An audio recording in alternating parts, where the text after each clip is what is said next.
Assalamualaikum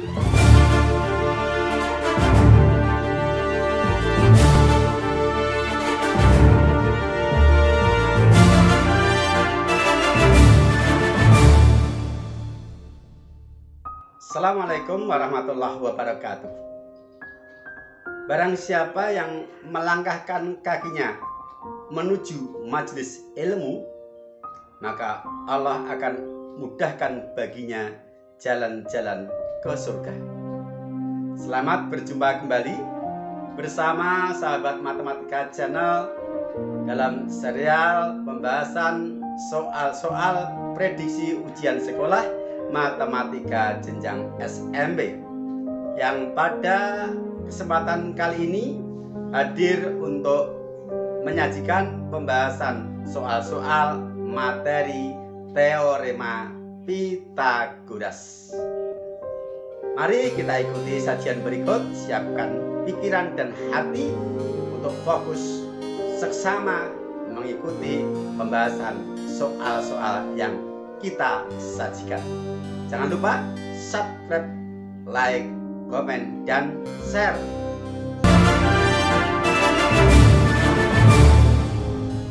Bismillahirrahmanirrahim. Serial pembahasan soal-soal prediksi ujian sekolah matematika jenjang SMP, volume yang ke-28. Materi teorema Pythagoras dan penerapan dalam pemecahan masalah. Cita-cita tanpa usaha bohong, usaha tanpa doa sombong. Sebelum kita memasuki pembahasan soal-soal, di sini kita tampilkan tabel bilangan triple primitif, yaitu triple dasar, karena biasanya soal-soal teorema Pythagoras adalah turunan dari 5 triple primitif ini. Triple yang pertama adalah 3, 4, 5. Yang kedua 5, 12, 13. Ketiga 7, 24, 25.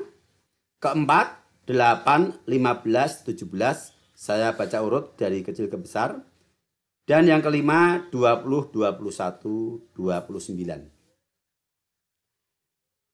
Ini 5 bilangan triple primitif yang pertama yang perlu kita ingat. Insya Allah nanti ada soal yang kita kerjakan dengan menggunakan triple Pythagoras. Baik, kita langsung masuk ke pembahasan soal. Kita mulai dari soal yang pertama. Soal nomor 16.1. Perhatikan kelompok panjang sisi-sisi suatu segitiga berikut. I1 sampai I4. Yang merupakan sisi-sisi segitiga lancip adalah titik, titik, titik. Penyelesaian. Jenis-jenis segitiga berdasarkan ukuran sudut-sudut yang membentuknya. Melalui identifikasi ukuran sisi-sisinya adalah yang pertama, jika kuadrat sisi terpanjang sama dengan jumlah kuadrat dua sisi yang lain, menunjukkan bahwa itu merupakan sisi-sisi dari segitiga siku-siku. Yang kedua, jika kuadrat sisi terpanjang kurang dari jumlah kuadrat dua sisi yang lain, maka sisi-sisi itu menunjukkan sisi dari segitiga lancip. Dan yang ketiga, jika kuadrat sisi terpanjang nilainya lebih besar dari jumlah kuadrat dua sisi yang lain, menunjukkan bahwa sisi-sisi itu merupakan sisi segitiga tumpul. Pada soal ini yang ditanyakan adalah di antara bilangan-bilangan ukuran sisi-sisi segitiga, mana yang merupakan segitiga lancip. Mari kita identifikasi. Kita harus membandingkan kuadrat sisi terpanjang dengan jumlah kuadrat dua sisi yang lain. I1, sisi-sisinya adalah 8 cm, 15 cm, dan 18 cm. Yang terpanjang adalah 18. Maka kita kuadratkan sisi yang terpanjang. 18 kuadrat sama dengan 324. Kemudian dua sisi yang lain kita kuadratkan, kemudian kita jumlahkan. 8 kuadrat ditambah 15 kuadrat sama dengan 64 ditambah 225 sama dengan 289. 324 lebih dari 289. Berarti 18 kuadrat nilainya lebih dari 8 kuadrat ditambah 15 kuadrat. Kuadrat sisi terpanjang lebih dari jumlah kuadrat dua sisi yang lain, berarti segitiga tumpul. Sekarang I2, 6 cm, 8 cm, dan 9 cm. Kuadrat sisi terpanjang adalah 9 kuadrat sama dengan 81. Jumlah kuadrat dua sisi yang lain yaitu 6 kuadrat ditambah 8 kuadrat sama dengan 36 ditambah 64 sama dengan 100. 81 adalah kurang dari 100, artinya bahwa 9 kuadrat nilainya kurang dari 6 kuadrat ditambah 8 kuadrat. Karena kuadrat sisi terpanjang kurang dari jumlah kuadrat dua sisi yang lain, berarti sisi-sisi dari segitiga lancip. Kita lanjutkan untuk yang I3, 25 cm, 20 cm, dan 15 cm. Kuadrat sisi terpanjang adalah 25 kuadrat sama dengan 625. Jumlah kuadrat dua sisi yang lain adalah 20 kuadrat ditambah 15 kuadrat sama dengan 400 ditambah 225 sama dengan 625. 625 dan 625 sama, artinya bahwa 25 kuadrat sama dengan 20 kuadrat ditambah 15 kuadrat. Kuadrat sisi terpanjang sama dengan jumlah kuadrat dua sisi yang lain. Ini adalah menunjukkan sisi-sisi dari segitiga siku-siku. Atau dalam istilah triple, ini merupakan bilangan triple. Sekarang I4, 25 cm, 24 cm, dan 10 cm.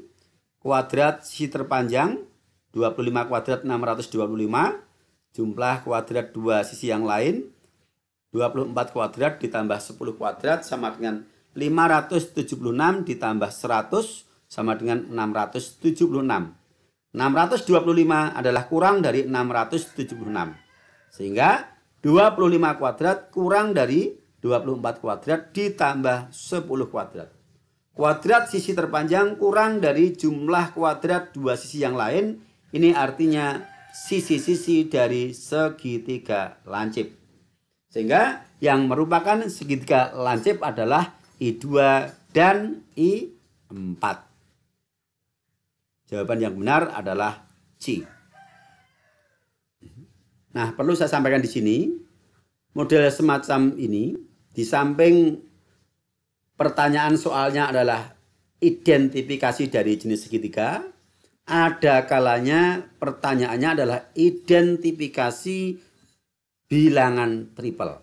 Artinya dari pasangan-pasangan tiga bilangan seperti contoh soal ini, pertanyaannya bukan jenis segitiga apa, tetapi mana di antaranya yang merupakan bilangan-bilangan triple. Nah, bagaimana identifikasinya? Identifikasinya hampir sama dengan apa yang sudah kita lakukan tadi. Kita harus membandingkan kuadrat sisi terpanjang dengan jumlah kuadrat dua sisi yang lain. Tapi untuk identifikasi triple Pythagoras, membandingkannya cukup apakah sama atau tidak. Maksudnya, jika kuadrat bilangan terbesar sama dengan jumlah kuadrat dari dua bilangan yang lain, maka itu menunjukkan bilangan-bilangan triple. Tetapi jika tidak sama, berarti bukan triple. Hanya begitu. Baik, kita lanjutkan soal berikutnya. Nomor 16.2. Sebuah kapal berlayar dari pelabuhan A sejauh 240 mil ke arah timur dan singgah di pelabuhan B. Setelah itu kapal melanjutkan pelayaran ke arah selatan dan setelah menempuh jarak 120 mil, kapal berbelok ke barat sampai sejauh 400 mil, kemudian berlabuh di pelabuhan C. Jika kapal akan kembali ke pelabuhan A, langsung dari pelabuhan C, berapa panjang rute seluruh perjalanan kapal itu? Penyelesaian, kita harus buat sketsa dari rute kapal. Pertama-tama adalah kapal berlayar ke arah timur sejauh 240 mil. Kemudian setelah sampai di B, kapal belok ke arah selatan yaitu 120. Kita anggap sampai di suatu tempat P. Kemudian berbelok ke arah barat 400 mil sampai di C. Dan dari C akan kembali ke A. Yang ditanyakan adalah rute perjalanan kapal berarti keliling bangun trapesium. Ada satu sisi yang belum diketahui yaitu CA.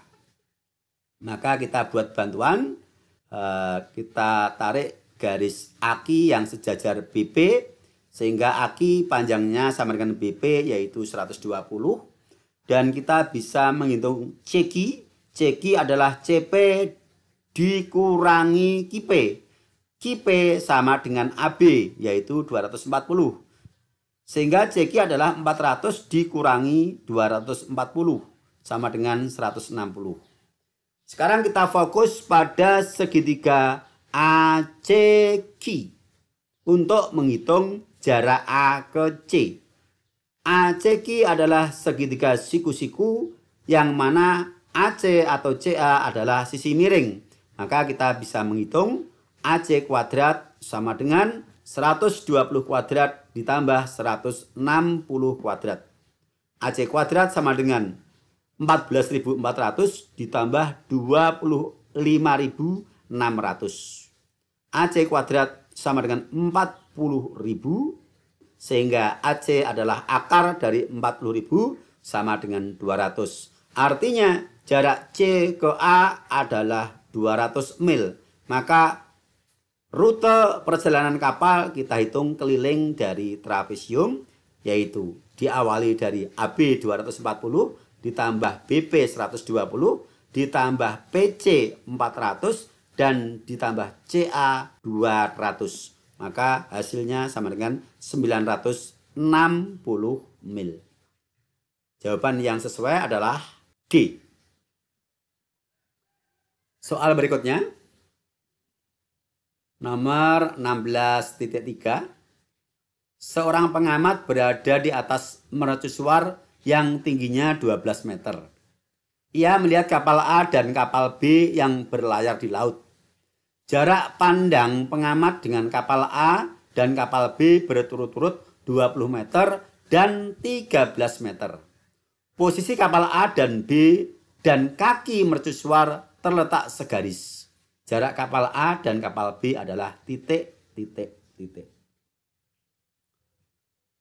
Kita buat sketsanya. Ada menara tingginya 12 meter. Pengamat berada di puncak menara. Jarak pandang pengamat ke kapal A adalah 20 meter. Dan jarak pandang pengamat ke kapal B adalah 13 meter. Yang ditanyakan jarak kapal A dengan B. Di sini ada dua segitiga siku-siku. Yang pertama adalah segitiga siku-siku PMA dan yang kedua segitiga siku-siku PMB.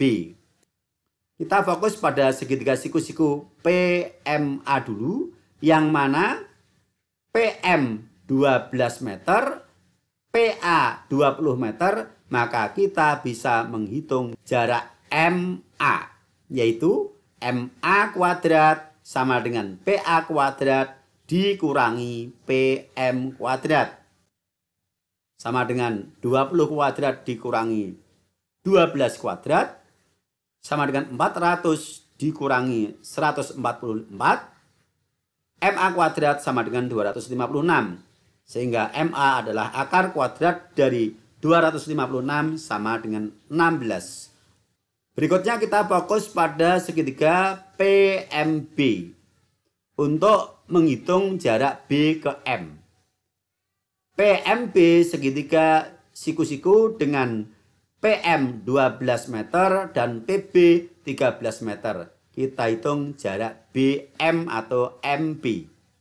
MB kuadrat sama dengan PB kuadrat dikurangi PM kuadrat sama dengan 13 kuadrat dikurangi 12 kuadrat sama dengan 169 dikurangi 144. MB kuadrat sama dengan 25. Sehingga MB adalah akar kuadrat dari 25 sama dengan 5. Sekarang sudah tahu jarak kapal A ke kaki menara yaitu AM 16 meter. Jarak kapal B ke kaki menara 5 meter. Maka kita bisa menghitung jarak AB. Caranya adalah jarak A ke M dikurangi jarak B ke M. Yaitu 16 dikurangi 5 sama dengan 11. Sehingga jarak kapal A dan B adalah 11 meter. Jawaban yang benar adalah D. Kita lanjutkan soal berikutnya. Nomor 16.4. Sebuah menara yang tingginya 24 meter dipancang dengan 2 kawat ke tanah pada pasak besi A dan B yang masing-masing panjang kawatnya 30 meter dan 40 meter pada arah berlawanan. Jika antara bawah menara pasak A dan B terletak pada satu garis lurus, maka jarak antara benda A dan benda B adalah titik, titik, titik. Penyelesaian, kita buat sketsanya. Ini adalah menaranya yang 24 meter. Kemudian panjang kawat dari puncak menara ke pasak A 30 meter. Dan panjang kawat dari puncak menara ke pasak B 40 meter.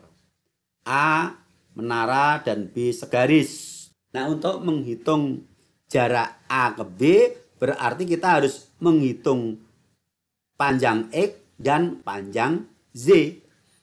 Kita menghitung nilai X dengan menggunakan segitiga siku yang bagian kiri.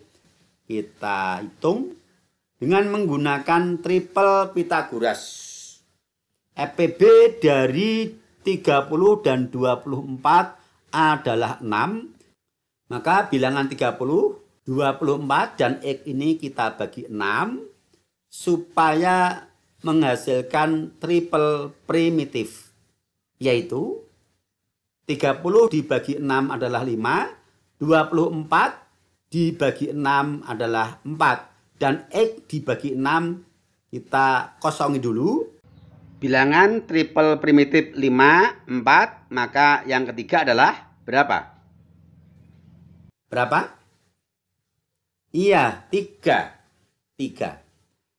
Nah, bilangan-bilangan yang di dalam kurung ini tadi adalah hasil dari bilangan-bilangan yang berada di kurung depan kita bagi 6. Sehingga 3 ini adalah hasil dari X dibagi 6. Maka kalau kita akan mendapatkan berapa nilai X, 3 ini harus kita kembalikan dengan cara dikali 6.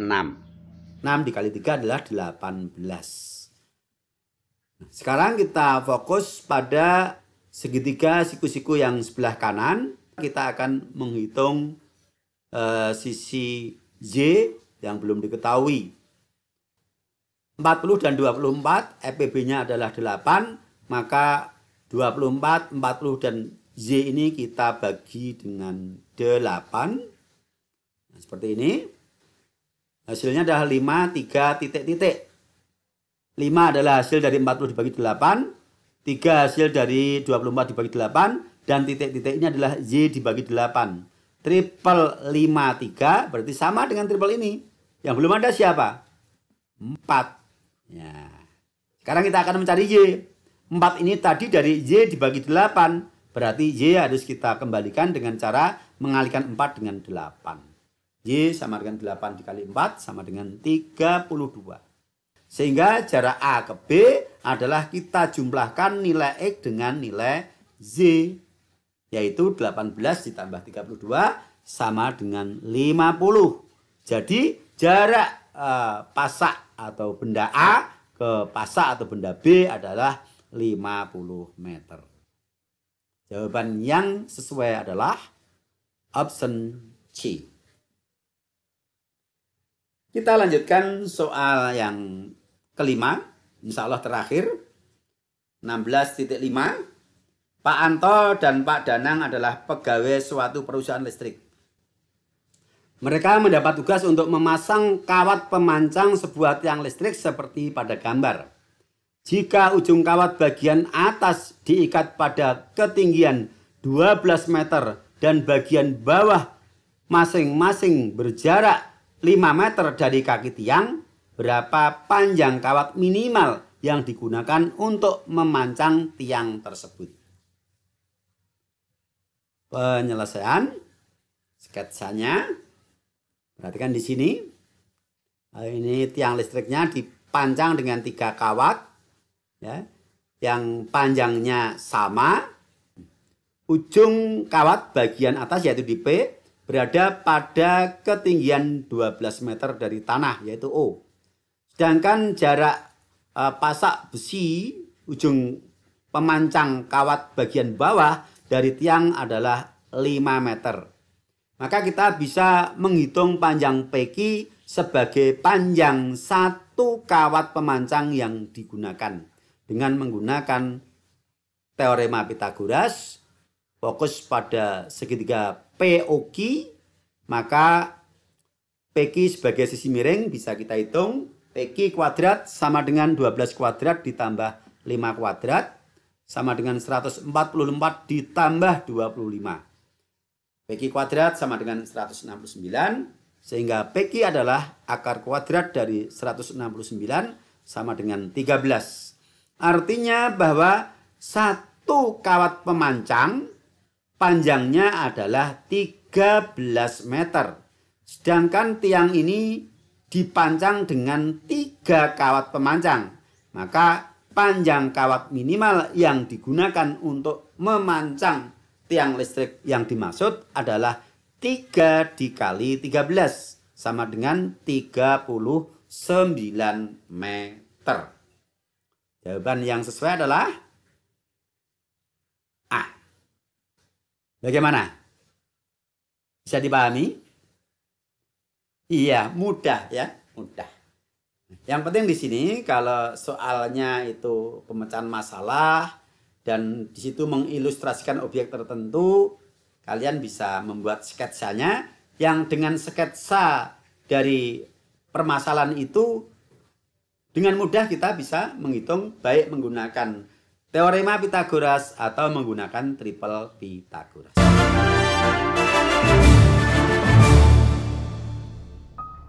Baik, demikian yang bisa kita sajikan pada episode kali ini. Pembahasan soal-soal seputar teorema Pythagoras. Mudah-mudahan bisa memberikan pencerahan, bisa dipahami dengan baik, bisa membantu belajar kalian. Sampai berjumpa kembali untuk pembahasan soal-soal materi berikutnya. Tetap di channel yang sama, Sahabat Matematika Channel. Assalamualaikum warahmatullahi wabarakatuh.